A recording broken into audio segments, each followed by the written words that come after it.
Huwag mo akong husgahan sa kaunti mong kaalaman kasi kilala mo lang ako sa pangalan, hindi sa galawan.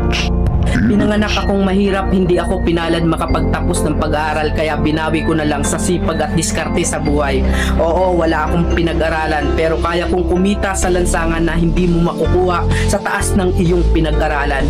Bago mo ako husgahan, daanan mo muna lahat ng napagdaanan ko para malaman mo kung sino at bakit ako ganito. Huwag mo husgahan ng isang tao dahil sa natapos niya. Dahil minsan, kahit yung mga taong hindi man humahawak ng diploma, daig pa nila yung nakagraduate ng may corona.